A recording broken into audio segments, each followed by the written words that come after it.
"Miss Sedgwick," he said, and the rain came off the brim of his hat in a thin grey rope between them. "There is no gentle way to say this.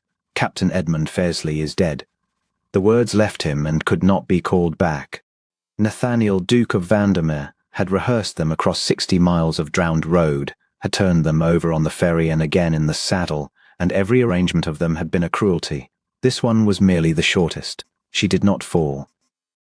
That was the first thing he learned about her, standing on the streaming threshold of a modest house with lamplight behind her and the whole black country at his back.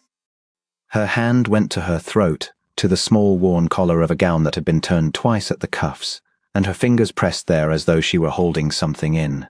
Her face went the color of candle wax. But she did not fall, and she did not scream, and she did not look away from him. "When," she said, not a question, a demand, quiet as a closing door. "The 14th, in the fighting in the south." He kept his voice level because he had learned that a level voice was the only kindness a man in his position could offer. It was quick. He did not suffer long. He was not alone. "Were you with him?" "Yes." Something moved behind her eyes, then a flare, a terrible hope, gone as fast as it came. She had wanted, for the length of a heartbeat, to be told it was a mistake. He had seen that look on the faces of mothers and sisters and old fathers in a dozen doorways, and it never grew easier to watch it die. "You are wet through," she said. "That is of no consequence. It is of consequence to me. Come in, sir, whoever you are." He removed his hat. Rain ran from his hair to his collar. "Vandermeer," he said. "Nathaniel Ashcombe. I had the honor of Captain Fairsley's friendship." He watched the title strike her, and watched her set it aside as though it were a plate she had no use for. She stood back from the door. The hall was small and clean and smelled of tallow and wet stone. A single lamp burned on a bracket. Somewhere above, a floorboard creaked and did not creak again. Someone listening, he thought, and did not like it. He stood dripping on the flags with his hat in his hands and his gloves soaked black, and Philippa Sedgwick closed the door on the rain and turned to face him, and only then, with her back to the wood and no one to see but him, did she let her shoulders go. She wept without a sound. He had not known that grief could be done so quietly. Her hands stayed at her sides. Her breath came short and shallow, and her chin trembled once, and the tears ran and she let them, and she did not cover her face, and she did not apologize, and she did not ask him to leave the room.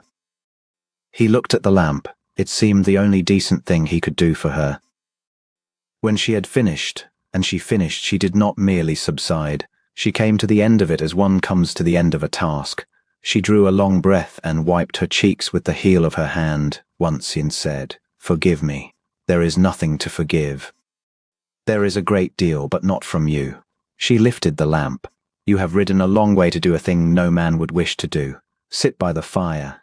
There is no brandy in this house. There is tea. Tea would be very welcome. It would not." He had wanted nothing since the 14th of the month. Not food, not drink, not sleep. But she had asked for a task, and a task was mercy, and he had sense enough to give it to her. The parlor fire was small and grudging. He stood while she set the kettle on its hook. And he took the measure of the room without seeming to. A carpet worn to the weft in the doorway, a good chair with a mended arm, a shelf of books, well handled. One of them lying open and face down as though a woman had been reading it an hour ago and expected to take it up again in a life that no longer existed. On the mantel stood a shell, a pressed flower under glass, and a folded paper with a broken seal. His hand went to his breast inside the sodden wool and found the packet he had carried 300 miles against his skin. "He gave me these," he said. She turned. A letter written the night before, his watch. And this. He laid them on the small table one by one, as though they were being read into evidence. The letter sealed her name upon it in Edmund's square honest hand. The watch, the case scratch, the glass sound. And a ring, a plain gold band worn thin that had been Edmund's mother's and had been meant for her. Philippa Sedgwick did not touch them. She looked at them for a long moment, then she said, in a voice scraped almost to nothing, "He wrote to me every week, even when there was nothing to write. Wrote me the weather. He read me your letters," Nathaniel said. "Not the private parts, the parts that made him laugh. There was one about a goose." Her face broke, not into weeping, but into something worse, a smile that had nowhere to go. "The goose," she said. "The dreadful goose." He read that one aloud 4 times. to anyone who would stand still. She pressed her lips together and nodded and turned to the kettle, and her shoulders shook once, and she mastered them. He should have gone then. He had discharged the greater part of his duty. The letter was delivered, the ring, the watch. A gentleman would have bowed and gone out into the rain and left her to the privacy she had every right to. But there was the other part of the promise, and there was the creak of the floorboard overhead. He had barely framed the thought when the door opened without a knock, and a man came in. He was perhaps 50, dressed in a good coat gone shiny at the elbows, and he had the face of a man who had been listening on a stair. He looked first at Nathaniel's boots, then at his coat, then at his face, and something in him rearranged itself with an oiled click. "Your Grace," he said, bowing rather too low. "Sedgwick, Horace Sedgwick, her uncle and her guardian. I could not help but overhear dreadful, dreadful." Poor Fairsley. A brave fellow. "Philippa, my dear, you are white as a sheet. Sit down, sit down." He did not look at her. "Your Grace has ridden far. It is a great condescension, a very great condescension." "It is nothing of the kind," Nathaniel said. "It is a duty." Just so, just so. Horace Sedgwick rubbed his hands before the fire and gave a small, comfortable sigh, and said as though remarking on the price of coal, "Well, it is a mercy in one way. The engagement was always a piece of foolishness, a captain's pay, and no expectations to speak of. My niece has been indulged in the notion long enough. Now she may look about her sensibly. Mr. Loyne has been very patient." The room went quiet. The kettle began, faintly, to sing. Nathaniel had spent 12 years in the company of men who killed for a living, and he had a certain reputation among them, which he had never courted and had never been able to shed. It rested on the fact that when he became angry, he became still. He was very still now. "Mr. Loyne," he said. "A most respectable man, 61 but hale, remarkably hale. A tanner, but he has bought land, Your Grace. He has bought a good deal of land." Sedgwick's smile widened. "He has undertaken to relieve me of certain obligations. She has nothing of her own, you understand. Her father left debts and a Bible. I have carried her these 9 years out of pure Christian, uncle," Philippa said, "out of pure Christian feeling, and I have been at charges for her, and a man may be forgiven for wishing his charity to be at last acknowledged. It is settled. Michaelmas or thereabouts." "It is not settled," Philippa said. Her voice did not rise. "I have not consented." "Consent." Her uncle laughed as though she had said something charming. "You have no consent to give, my dear. You have a bed in my house and bread from my table, and you shall have neither past Michaelmas, and there is the whole of your consent laid out plain." Nathaniel set down the cup he had not yet been given. He crossed the room. He did not raise his hand or his voice. He simply came and stood between the fire and Horace Sedgwick, and he was a head taller than that gentleman, and had the shoulders of a man who had spent his life in the saddle and in worse places, and Sedgwick took a step backwards into the chair he had not been invited to sit in. "Sir," Nathaniel said, "you will oblige me by leaving the room. Your Grace, I have not asked you twice for anything in a great many years. Do not make this the occasion." The man went, the door shut, the kettle sang on. Nathaniel turned. Philippa Sedgwick stood by the hearth with her hands folded. She was looking at him with a steadiness that he found, to his surprise, difficult to meet. "You need not have done that," she said. "I have borne it for 9 years. I shall bear it another day." "You should not have to bear it another hour. And yet the hours keep coming." She looked at the ring on the table, the small worn circle of gold. "Say the rest of it, Your Grace." "You have the look of a man carrying something heavier than a letter." He had faced Cannon with less reluctance.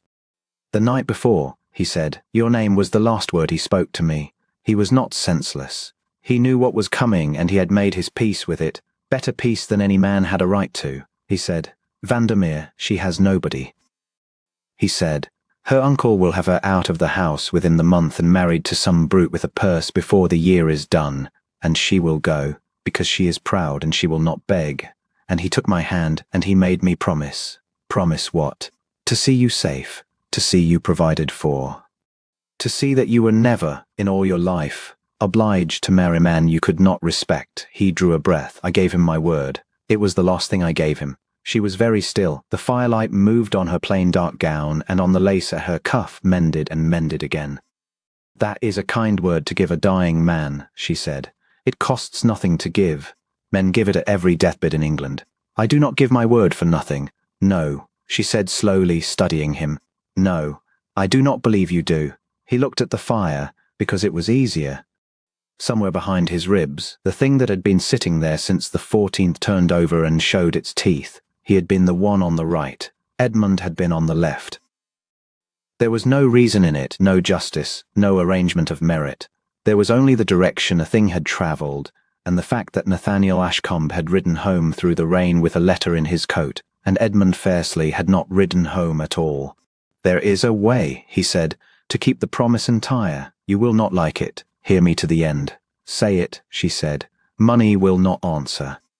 A settlement of any size, made upon a young woman with no husband and no protector, would be in your uncle's pocket within a 12-month, and you in Mr. Loyne's parlour regardless. And there is not a court in England that would trouble itself. A house of your own, you would be talked of, and a woman who is talked of has no life. There is one arrangement in this country that cannot be undone by a greedy man, and it is the only one that will hold. He turned from the fire and faced her. Marry me. She did not move. He had expected a step back. She did not take it. You do not know me, she said. No, you do not love me, he said, and would not insult her with anything softer. And I ask nothing of you.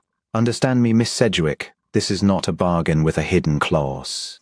You would be the Duchess of Vandermeer. You would have the name, the house, the income, the protection. You would have your own rooms and your own door and the key to it, and no man alive, myself first among them, would cross that threshold without your leave. If in a year you wish to live at the Dower House, or in town, or by the sea, you shall. If you wish never to speak to me at all, you shall not be obliged to. What you would have from me is a wall between you and the world, and my word that I will not lean on it. Still she did not move. And what would you have? She asked. He had not expected the question. It struck somewhere unguarded. A promise kept, he said. That is all? That is a great deal, madam. It is the only thing left to me that I can still do for him. The rain went on against the window. The kettle had boiled and no one had touched it. You would tie yourself for life, she said, to a woman you met an hour ago, in a wet doorway. You are a duke. There must be 40 families in England who would sell you a daughter with an estate attached. You would never be free. I have not been free since the 14th, he said, before he could stop it, and heard how bare it sounded, and did not take it back. She looked at him then in a way that no one had looked at him in a very long time, not up at the title, not away from the temper, but straight at the man, with a kind of grave attention, as though he were a page she meant to read properly rather than skim. You blame yourself, she said. That is not to the purpose. It is entirely to the purpose, if you mean to marry me on the strength of it. He said nothing. She did not press. She turned at last to the little table, and she picked up the ring, Edmund's mother's ring, the thin worn band, and she held it in her closed hand, and she stood a long while with her eyes shut. He was good, she said. He was not clever, and he was not rich, and he had a laugh like a door falling over, and he was the only person in 9 years who ever asked me what I thought about anything. Her voice was quite steady. I will not pretend to you, your grace. I loved him. I shall go on loving him. If you want a wife who will look at you with her whole heart, you must find her elsewhere, for mine is not at liberty, and I do not know that it ever will be. I have not asked for your heart. No. She opened her hand and looked at the ring. You have asked for my safety. Very well. I have too much sense to be proud in a rainstorm. She lifted her chin. But I will make my own conditions, since we are being so businesslike. He inclined his head. Name them. I will not have his name struck out of my life to make room for yours. I shall speak of him when I wish to. I shall keep his letters. I shall wear black for him the full year, and I shall not be asked to smile before I am able. Granted, he said, freely and gladly. What else? You will not be kind to me out of guilt. Her eyes came up. I have lived 9 years on charity that was thrown at me like a bone, and I would rather starve honestly than be paid the interest on another man's death. If you cannot help me without pitying me, then leave the letter and go, and I will take my chances with Mr. Loyne. The fire cracked. Nathaniel Ashcombe stood in a shabby parlour in a county he had never seen before, and felt something in his chest he could not name, and had no leisure to examine. Then let it be a bargain between equals, he said, and let neither of us speak of debt again. She held out her hand. It was a small hand, red at the knuckles from work no duchess had ever done, and it was perfectly steady. He took it. Through the leather of his glove he felt how cold she was, and how she did not tremble, and he thought he was right about her. He was right about her, and he is not here to be told so. They were married 11 days later, in the parish church at Vandermeer by special license, with the rector's wife and the steward for witnesses, and rain on the windows again, as though the weather had followed them out of Somerset for the pleasure of it. She wore black. He had said nothing about it, and she had asked nothing, and when she came up the aisle in her mourning with a spray of white winter roses in her hand, 3 of the servants looked at their shoes. Nathaniel did not. He watched her come pale and composed, and he thought that he had never in his life seen anyone perform an act of pure endurance with so little noise. At the words, her voice did not falter, nor did his. When it was done, he set his mother's ring on her finger, and she wore it above the thin worn band that had been Edmund's mother's, and he saw the rector's wife notice, and he looked at that good woman until she found something else to attend to. That night he showed her to the east apartments, which had a lock and a view of the park, and he gave her the key in the corridor and put his hands behind his back. "You are quite alone here," he said, "in every sense you may wish to be. The bell rope brings Mrs. Ferrier. She is discreet, and she is kind, and she has been in this house 40 years and is not impressed by anybody, including me." Philippa turned the key over in her fingers. "Nathaniel," she said. He looked up sharply. It was the first time she had used it. "If we are to do this," she said, "we cannot do it with 100 doors between us, or the servants will make a story of it, and the story will find its way to my uncle, and he will say the marriage is a sham and try to unmake it. You know that better than I do." "Yes." "Then we will breakfast together, every morning, whatever else."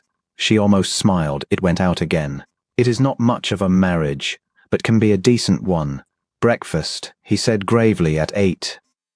And so it began, in the least romantic way imaginable, at a long table in a cold room with a rack of toast between them. He learned her by degrees, as one learns a country by walking in it.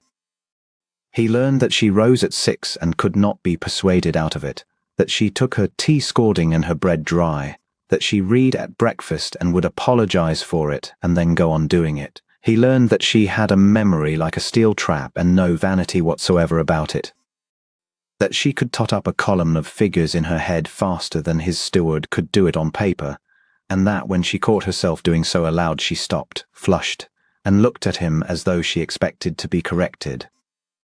He learned that she flinched very slightly when a man raised his voice in a room, and that she covered it so quickly that a man not watching for it would never have known. He watched for it.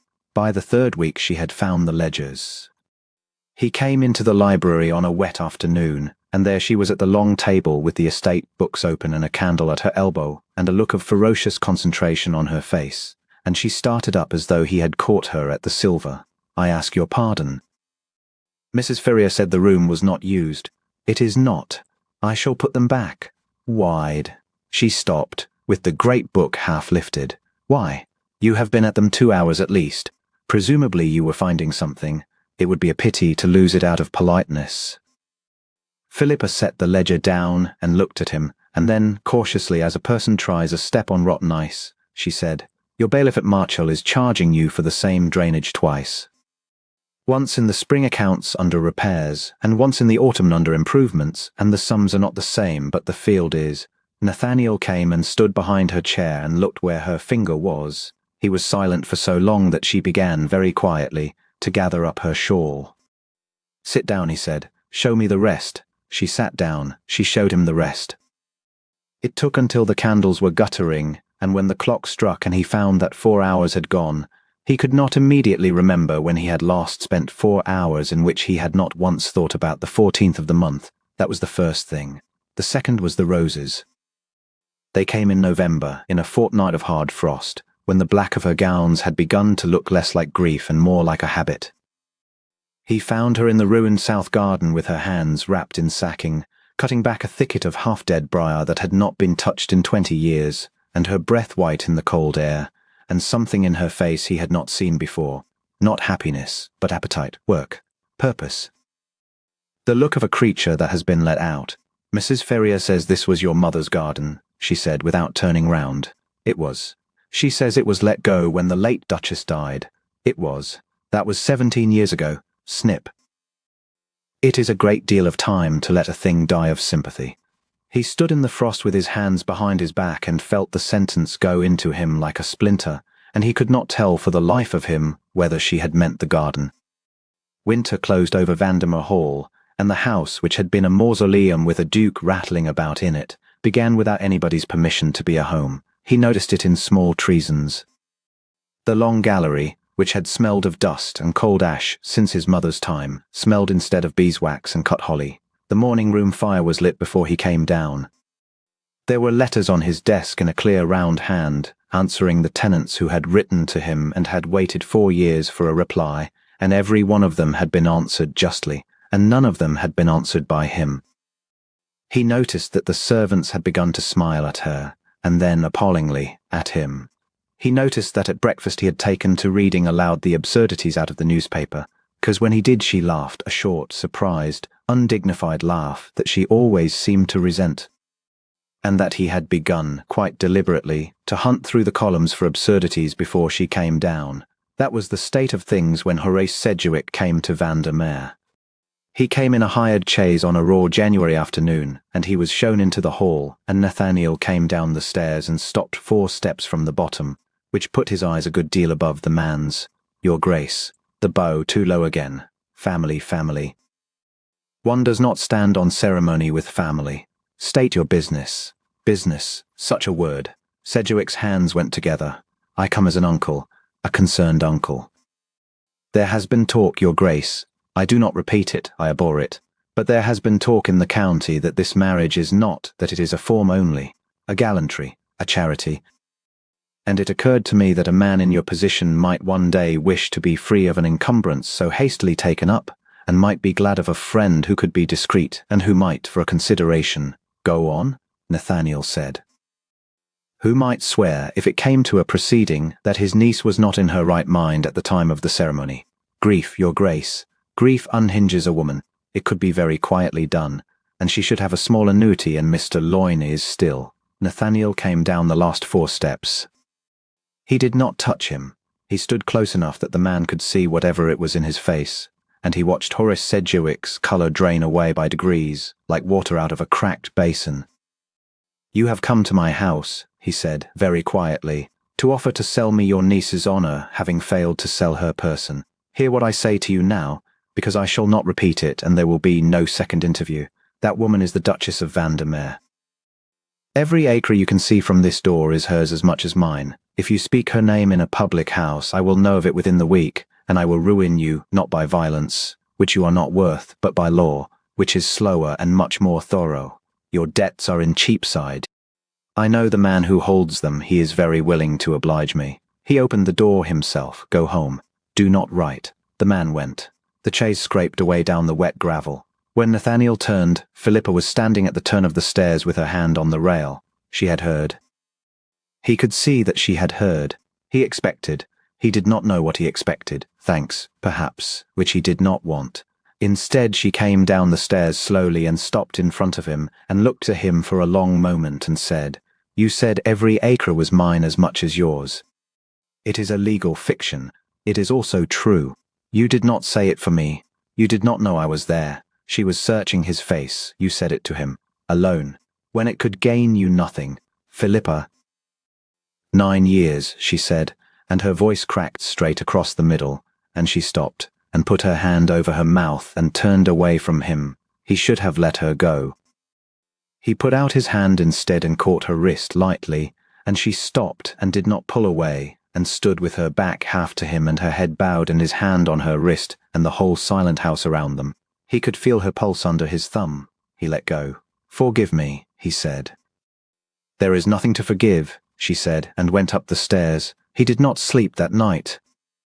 Toward 2 he took a candle down to the library and stood before the fire's red remains, and looked at the portrait of a man he had not been in 12 years, and understood, with the clarity that comes only at that hour, precisely what had happened to him. He was in love with his wife. And he had no right to be. He had bought her out of a burning house with a promise made over a dying man, and she had said, plainly honestly, in a shabby parlour with the rain coming down, My heart is not at liberty. She had asked for a wall between herself and the world. She had not asked for the wall to fall in love with her. He resolved, standing there in his shirt sleeves at 2 in the morning, that she should never know. It was not much of a thing to give her. It was all he had. He kept that resolution for 6 weeks, which was, he thought afterwards, rather well done. It ended on the anniversary. He had marked the day in his mind for a year, the 14th. He rose early and rode out to the far end of the park where nobody went, and sat his horse in the wind for an hour, and came back at noon with his jaw set and the whole day to be got through. She was in the small drawing room with the fire lit and her hands folded in her lap and nothing in front of her, no book, no work, no letter, and she looked up when he came in. Sit down, madam. Nath, down. He sat. She was quiet for a while. Then she said, You have not slept in 3 nights. Mrs. Ferrier tells me you walk. You have eaten nothing since Tuesday. And today you rode out before it was light, in February without a groom, and came back looking like a man who has been to his own funeral. She turned her head and looked at him. You have never once told me how he died. You did not ask. I am asking. Philippa, there is no good in it. There is no good in what you are doing to yourself. She leaned forward. You carry it about like a stone in your coat, and you will not set it down, and you will not let anybody see it. And I have watched you for a year, and I will not watch you for another. Tell me. And because he was tired, and because it was the 14th, and because she was looking at him with those grave grey eyes as though whatever he said she would hold it and not drop it, he told her. He told her that they had gone forward together in the grey of the morning, and that Edmund had been on his left, and that a thing had happened in the space of a breath, which had no reason and no justice in it, and that when it was over Nathaniel was standing and Edmund was not. He told her that there had been no pain to speak of, and that this was not a mercy he had invented to comfort her. He told her that Edmund had been perfectly himself at the end, sensible, unafraid, more concerned for her than for himself, and that his last hour had been spent not in fear, but in arrangements, like a man setting his house in order before a journey. He told her that Edmund's final words had been of her, and that he had smiled when he said them, and then, because the wall had come down and there was no putting it up again, he said the thing he had not said to any living soul. He should have lived, not me.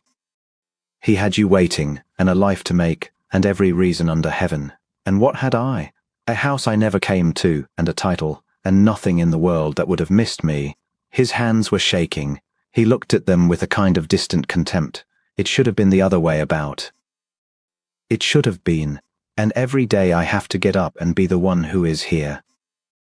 Philippa Sedgwick, Philippa, Duchess of Vandermeer, rose from her chair and crossed the room and knelt down on the hearthrug in front of him and took both his hands in hers, and he could not look at her, and she waited until he did.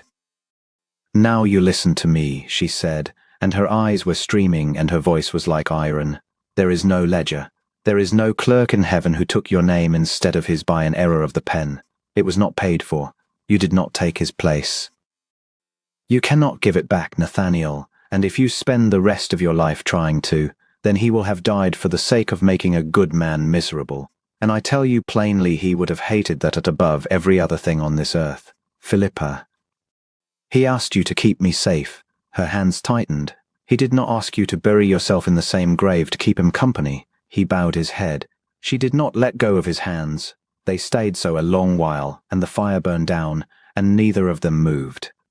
That evening she came to the library carrying the letter. He knew it at once, the seal broken long ago, the square honest hand, the paper gone soft at the folds from being carried in a pocket, opened, folded, carried again. She stood before the fire with it in both hands.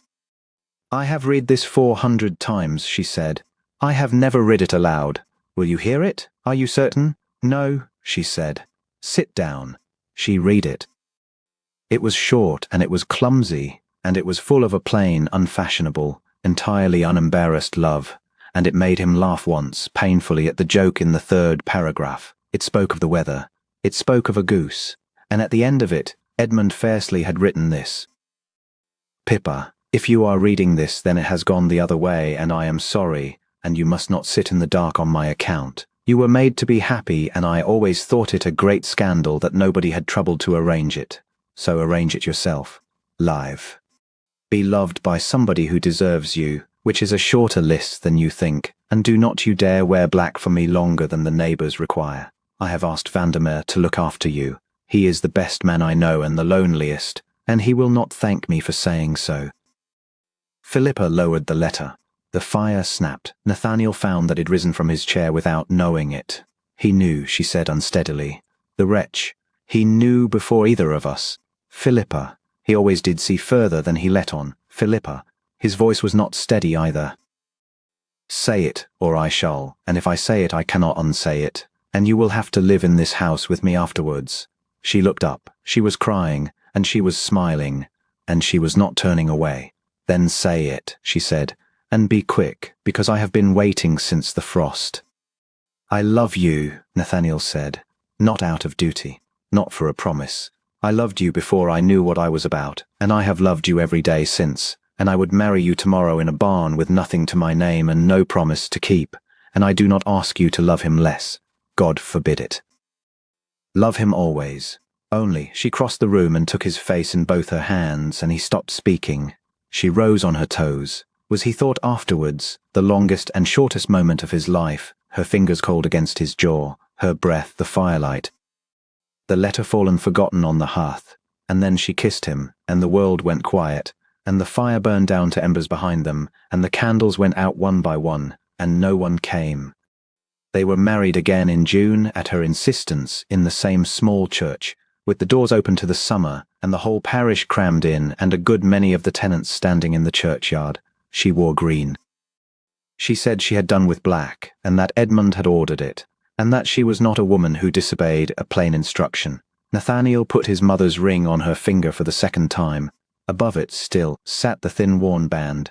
Afterwards, in the south garden, which was no longer a ruin, which was, that June, a riot of white roses that Mrs. Ferrier said would have made the late Duchess weep, Philippa slipped her hand into his and stood looking down the long green length of it, and neither of them said anything for a while. He would have liked this, she said at last. He would have talked all the way through it.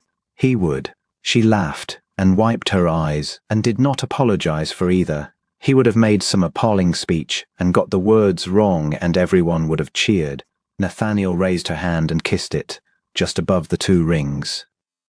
Then we shall have to say it for him, he said, and they did, every year on the 14th, at that table, with a glass raised and a chair left empty and no black in the house at all, to Edmund Fairsley, who had a laugh like a door falling over, who saw further than he let on, and who, dying in a country he never named, had reached out of the dark and put two lonely people into one another's hands.